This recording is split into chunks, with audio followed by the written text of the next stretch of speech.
2 hari di surga, 2 hari di neraka. No, atau surga atau neraka.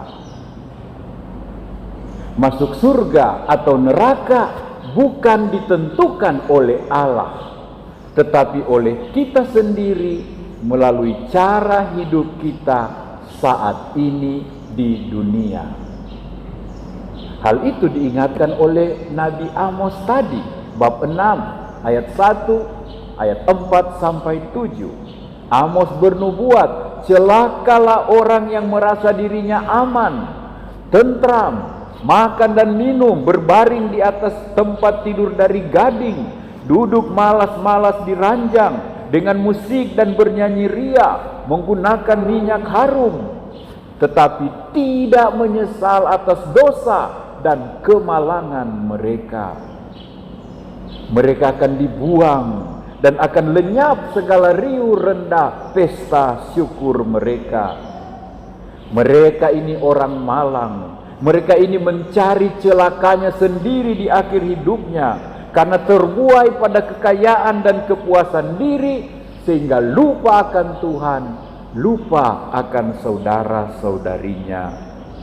Mereka memilih hidup yang berakhir di pembuangan, di kemalangan, di keasingan, dan di keterhukuman.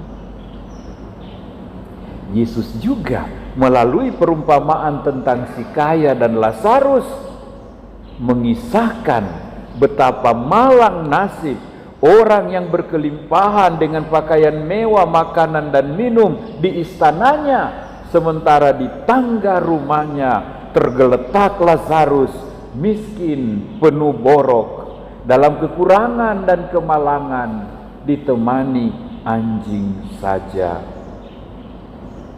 Betapa orang yang tidak tahu diri ini, betapa orang yang kaya ini menyiapkan sendiri api hukuman baginya. Ia sendiri memilih hidup neraka hanya karena kelalaian. Kelalaian apa? Ia mampu memberikan sepotong tulang sisa makanannya kepada Lazarus dan dia tidak akan berkekurangan. Dia mampu memberikan sepotong pakaian tua kepada Lazarus supaya dia tidak kedinginan, tapi dia tidak buat. Dia mampu memberi minyak obat sisa-sisa di botolnya untuk pengobatan Lazarus, tapi dia tidak mau buat. Ia sibuk dengan enjoy, menikmati hidupnya sendirian, tidak peduli dengan Tuhan, tidak peduli dengan orang lain. Dia memilih hidup yang egois. Maka ia mengakhiri hidupnya dalam keterisolasian, dalam kesendirian, dalam duka derita di neraka, di isolasi abadi. Saudara-saudariku yang terkasih, ada beberapa hal penting yang bagus kita renungkan dari bacaan-bacaan tadi. Pertama, mengapa Yesus mengemukakan perumpamaan ini? Apa maksudnya? Ada maksud Yesus. Maksud Yesus ialah dia mau mengeritik pandangan orang Saduki yang mengajarkan bahwa kekayaan, kemakmuran adalah tanda orang itu diberkati oleh Allah. Sementara kemiskinan, sakit, kemalangan adalah tanda orang itu orang berdosa dan sementara dihukum Tuhan. Karena itu orang Saduki berpendapat, tidak usah tolong orang berdosa, tidak usah bantu orang malang, karena mereka sementara dihukum oleh Tuhan sendiri. Yesus ingatkan, ajaran ini sesat. Kedua, orang Saduki berpendapat, karena kekayaan, kemakmuran itu adalah pemberian Tuhan, maka kita harus nikmati itu, rasakan itu, rayakan itu sepuas-puasnya. Ini juga salah, karena kekayaan, kemakmuran dunia ini Tuhan ciptakan baik untuk semua orang, bukan hanya untuk 1 atau 2 orang. Ketiga, Yesus juga mau ingatkan akan ajaran sesat kaum Saduki yang mengatakan bahwa tidak ada hidup lagi sesudah kematian. Yesus katakan ada. Sesudah kematian ada surga atau neraka. Sesudah kematian di dunia ini tersedia hidup abadi dalam kebahagiaan atau dalam kemalangan. Lalu ada satu lagi peringatan keras dari Tuhan bahwa orang yang sudah terbiasa hidup egois, orang yang terbiasa hidup lalai, tidak peduli akan Tuhan dan orang lain, orang yang sudah terbiasa tidak mendengarkan kesaksian Musa dan hukum Tuhan, mereka juga tidak akan bertobat oleh kesaksian orang yang sudah mati dan bangkit juga. Hati mereka akan menjadi keras sekali terhadap kesaksian Nabi, terhadap ajaran-ajaran Tuhan. Kemudian yang juga bagus kita renungkan, apa sesungguhnya kesalahan orang kaya dalam Injil tadi?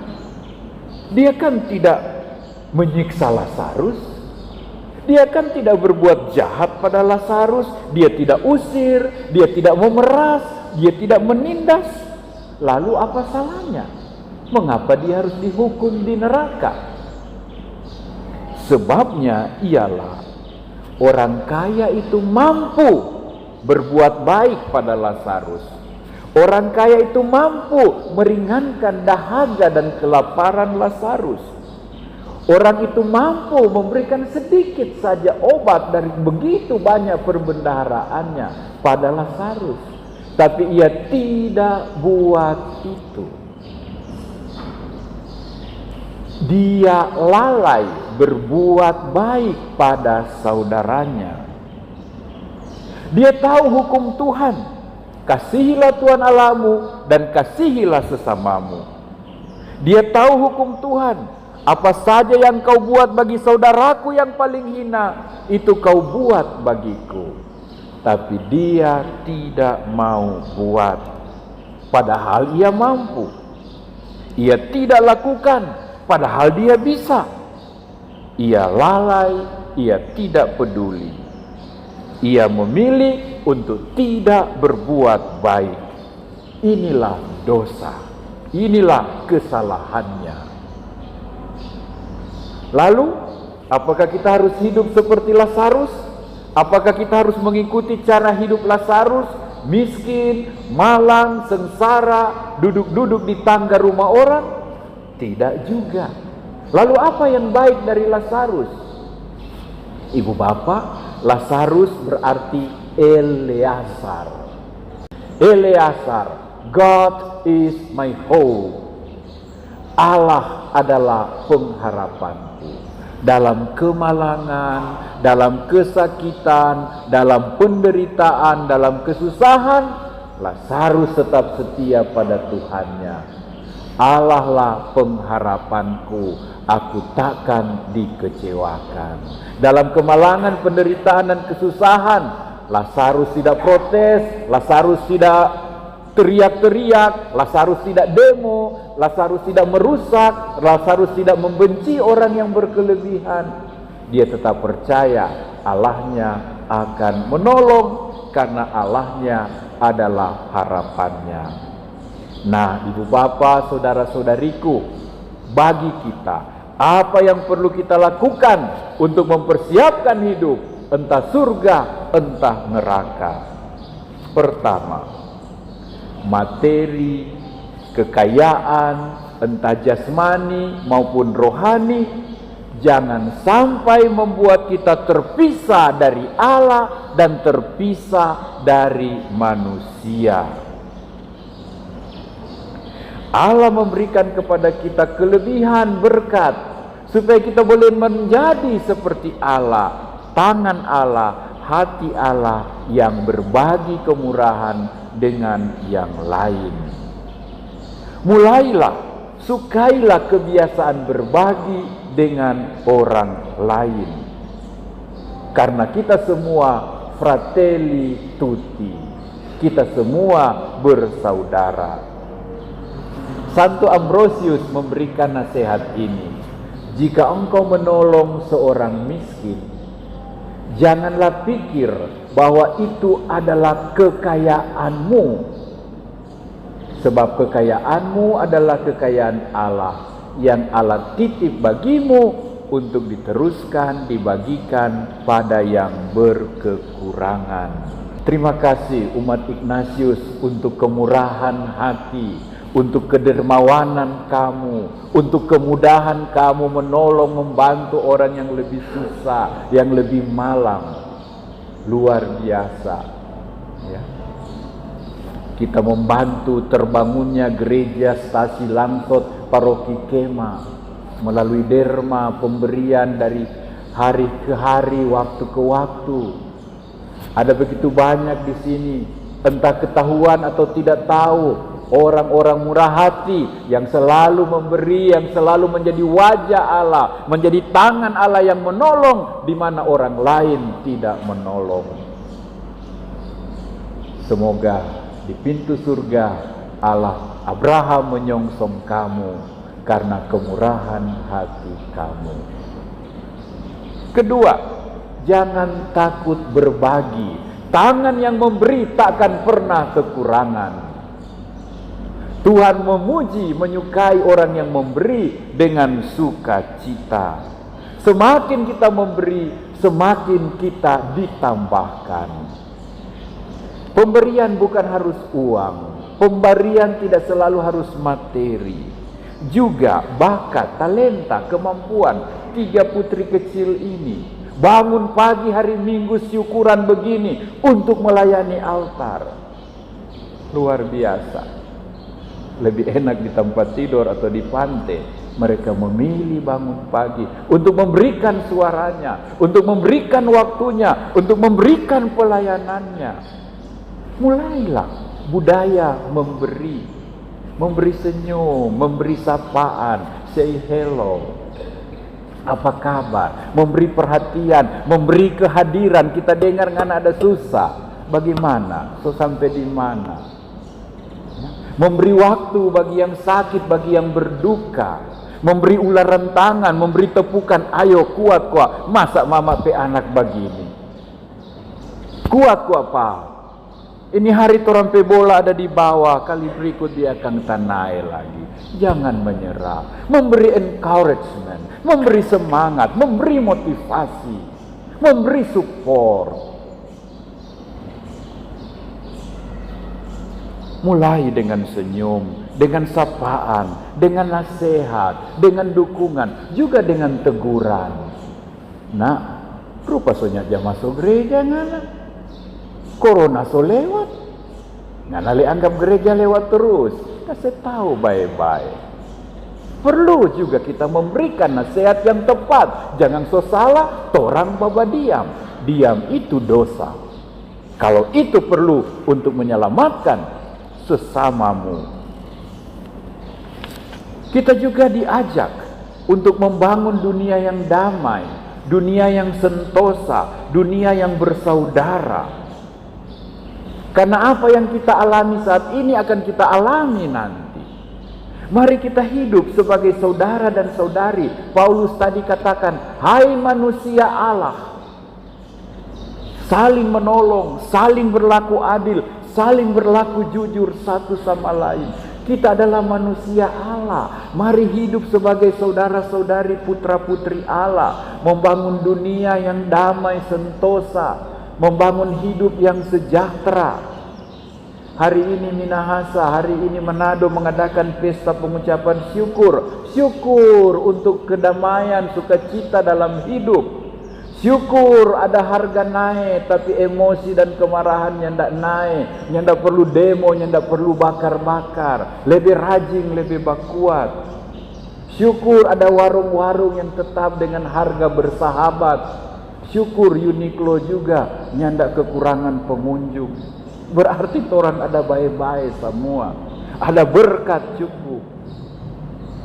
Tapi mungkin juga kita perlu berdoa bagi Sulawesi Utara dan Manado, agar torang semua basudara lebih muncul lagi.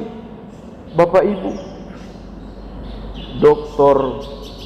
Meike Imbar dalam Tribun Manado memberi laporan ada 40 kasus pembunuhan di Sulawesi Utara mulai Januari sampai 20 September. 40 pembunuhan, penikaman, penodongan. Dan ada 5 yang terjadi di bulan September ini. Saya tidak menakut-nakuti, tapi hanya mau mengatakan bahwa cara hidup kita lagi kurang bagus. Mungkin ada yang sangat berkekurangan, mungkin ada yang sangat berkelebihan. Kelebihan miras, kelebihan alkohol, sehingga menyebabkan ketidaknyamanan, menjadi ancaman bagi orang lain. Padahal kita perlu hidup. Torang semua basudara, mari jo ke Manado, torang semua basudara. Siapa mau datang di Manado yang menakutkan? Mari kita bangun hidup bersaudara. Mari kita bangun hidup yang damai dan ramah. Mari kita saling berbagi, baku tongka, baku tolong, baku kasih semangat, saling meringankan. Ada yang anjurkan tingkatkan patroli keamanan. Saya anjurkan tingkatkan patroli keimanan. Ada apa dengan iman kita sehingga lebih banyak kekacauan permusuhan daripada persaudaraan sejati? Saudara-saudari, pada awal misa tadi kalau kamu perhatikan, kita berdoa bersama, doa saya mengaku. Dan pada doa itu ada ucapan, setelah berdosa dengan pikiran dan perkataan, dengan perbuatan dan kelalaian. Mari kita perhatikan, karena kelalaian adalah dosa orang tadi. Kelalaian adalah dosa yang membuat kebaikan tidak terjadi, padahal kita mampu dan kita bisa. Mari kita lihat, kita sering lalai dalam hal apa? Kita perbaiki itu. Jangan lalai, sadari dan hidupi tugas dan tanggung jawab kita dengan gembira, dengan murah hati. Maka kita menyediakan hidup yang penuh kemurahan, penuh persaudaraan, penuh kedekatan dengan Allah dan sesama. Saudara, sungguh Tuhan tidak menghukum kita di neraka. Adalah kita sendiri yang menentukan akhir hidup kita nanti, surga atau neraka, ganjaran atau hukuman. Semuanya tergantung pada apa yang kita jalani dan hidupi saat ini. Kemana kita akan sampai tergantung pada jalan mana yang kita pilih. Kemana kita akan tiba tergantung pada langkah-langkah yang kita buat saat ini. Hidup kita sekarang, hidup kita hari-hari ini menentukan kita akan ke surga atau neraka. Mau yang mana? So pasti ayo rame-rame masuk surga. Bapak Ibu, saudara-saudariku, ada seorang pastor mengakhiri khotbahnya tentang Lazarus dan orang miskin dengan sebuah pertanyaan. Ayo umat saudara-saudariku, kita semua ingin masuk surga. Nah, siapa yang mau masuk neraka, berdirilah, dan siapa yang mau masuk surga, duduklah dengan tenang. Dan semua orang duduk, jelas mau masuk surga. Tiba-tiba ada seorang ibu yang berdiri. Wow, semua orang kaget, heran, apa ini ibu satu ini mau suka masuk neraka? Lalu pastor tanya, ibu tidak keliru, ibu berdiri. Lalu ibu itu bilang, pastor bilang semua di sini siapa mau masuk surga duduk, siapa mau masuk neraka berdiri. Nah, dari tadi saya lihat pastor berdiri sendirian.